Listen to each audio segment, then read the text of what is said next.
ও মোটা ভাই, শুনছেন? কালকে তো আপনার জারি জুরি সব শেষ। এবার বুঝলেন তো? ভারতবর্ষের কাঠামো, ভারতবর্ষের শক্তি হচ্ছে সংবিধান, যেটা আপনি এখনো ধ্বংস করতে পারেননি, বুলডোজারও চালাতে পারেননি। কিছু পেটোয়া সংস্থাকে আপনি বুলডোজার দিয়ে ভেঙে দিয়েছেন ঠিকই, কিন্তু সবকিছুকে করা সম্ভব নয়। আপনি চেয়েছিলেন মানুষের ভোটাধিকারকে কেড়ে নিয়ে পছন্দ মতো লোককে বেছে নিয়ে বাংলা দখল করতে।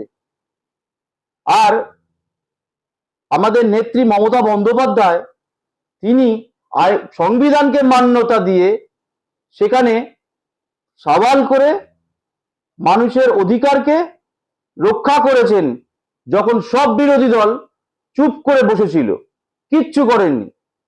বড় বড় কথা বলে অন্যান্য বিরোধী দলগুলো। যাই হোক মোটা ভাই, শুভকামনা আপনার। আপনি জানেন তো কালকে কি রায় হয়েছিল? 23 তারিখে যে ভোট রয়েছে পর্ব, সেই ভোট পর্বে 21 তারিখ পর্যন্ত নাম তোলে ভোটাধিকার ভোটার তালিকায় নাম তোলা যাবে। 29 তারিখেরটা 27 তারিখ। মোটা ভাই, এবার বুঝলেন তো?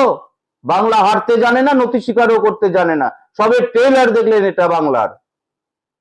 আগামীটা 4 মে বাংলা দেখাবে আপনার হার এবং নিশ্চিহ্ন হয়ে যাওয়া শুধু সময়ের অপেক্ষা।